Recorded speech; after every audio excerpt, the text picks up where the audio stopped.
Boa noite a todos. Nós vamos dar continuidade ao nosso estudo sobre a identidade do Senhor Jesus, aquilo que Ele disse que era, e nós vamos então reatar esse estudo. E hoje vamos estudar o versículo, provavelmente o versículo mais conhecido de toda a Bíblia, em que Jesus, em João capítulo 14, versículo 6, diz: Eu sou o caminho, a verdade e a vida. Ninguém vem ao Pai senão por mim. Face à profundidade deste versículo, à riqueza do seu conteúdo, nós não ousamos falar acerca dele apenas num único estudo. Vamos dividir em 3 partes. Vamos estudar Jesus como sendo o caminho, no próximo estudo como sendo a verdade e depois como sendo a vida. E mesmo assim, iremos fazê-lo superficialmente, já se vê.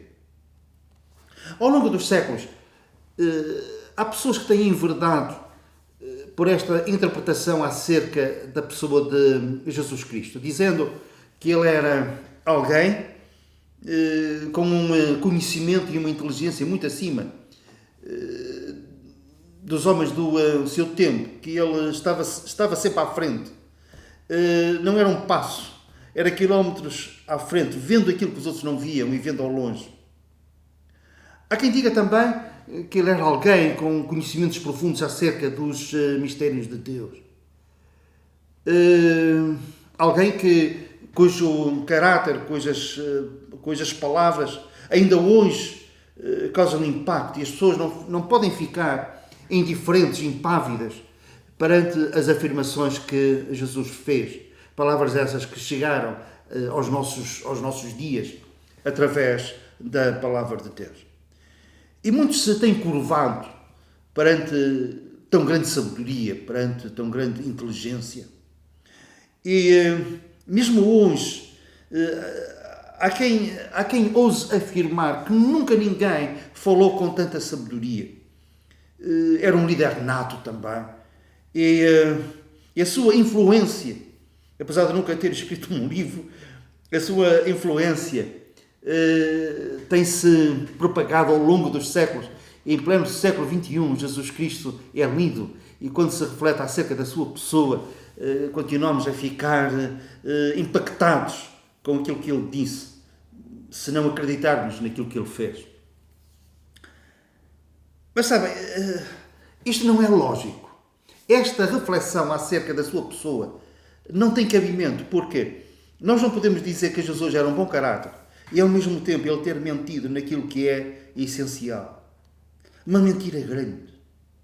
Se é que há mentiras grandes e mentiras pequenas, mas com certeza que vocês compreendem esta minha linha de pensamento. Como é que ele era um bom caráter se ele se auto-titulou, ele afirmou-se como sendo o Filho de Deus? Antes que Abraão existisse, eu sou. Antes de haver princípio, disse ele, eu era. Como é que ele pode ser uma boa pessoa? Como é que pode ser uma pessoa íntegra e ao mesmo tempo mentir em algo que tenha enganado tantas pessoas assim? Não, das duas uma. Ou ele não era uma boa pessoa, não era um bom caráter, não era e não era o Filho de Deus, ou então ele era e é um bom caráter. Ele é aquilo que as pessoas pensam ao ler aquilo que ele pregou, aquilo que ele ensinou, mas ao mesmo tempo tem que acreditar naquilo que ele disse, de princípio a fim, nomeadamente, que ele era o Filho de Deus, fazendo-se igual a Deus. Os líderes religiosos foram mais lógicos. Eles não podiam negar.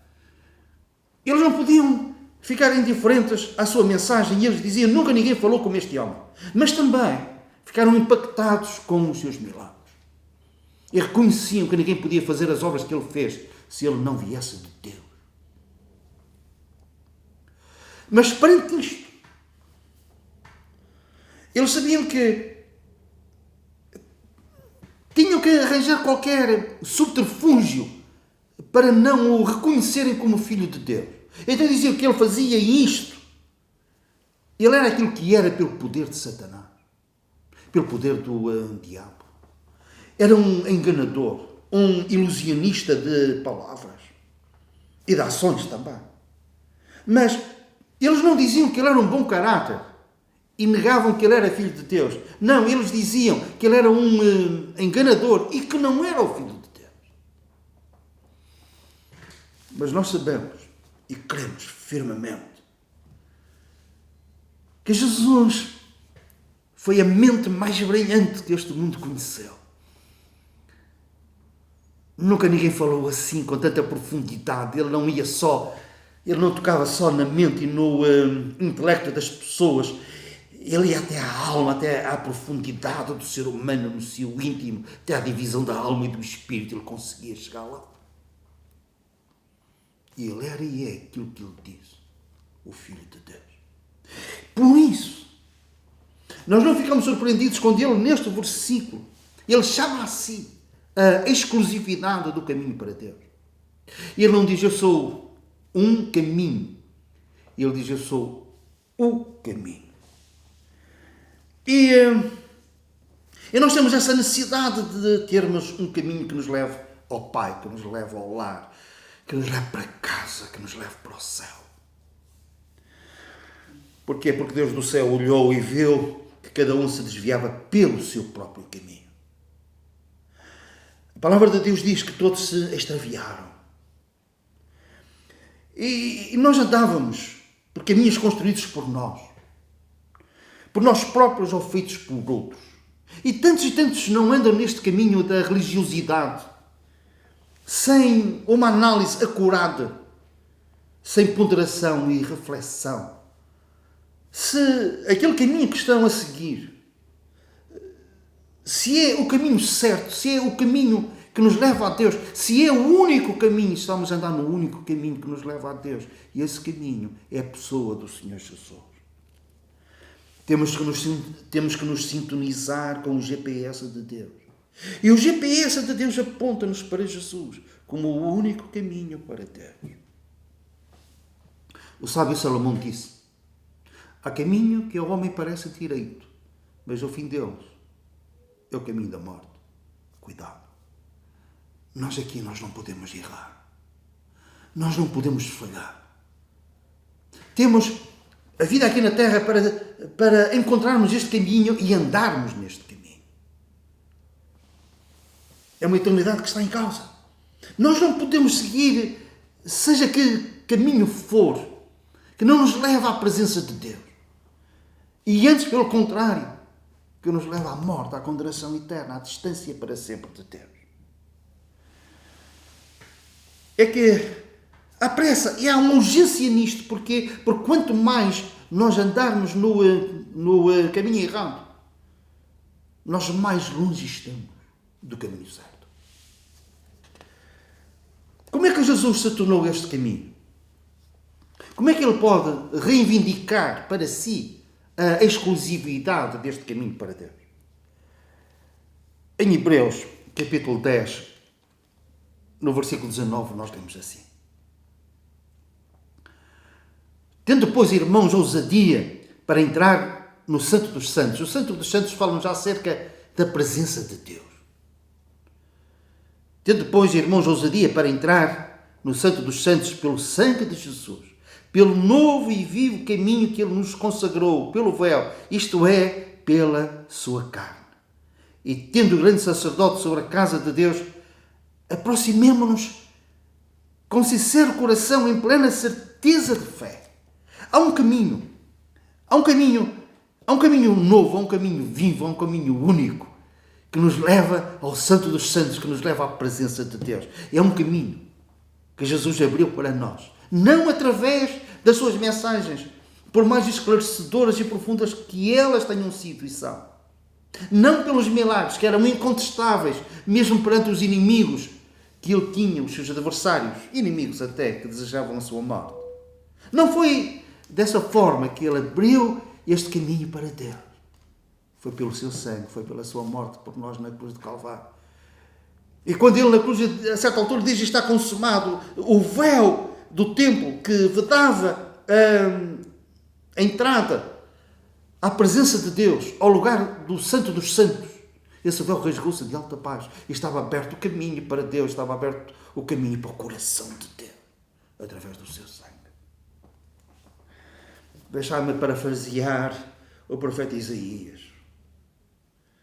que viu acerca deste caminho, como profeta que era, com uma visão de Deus.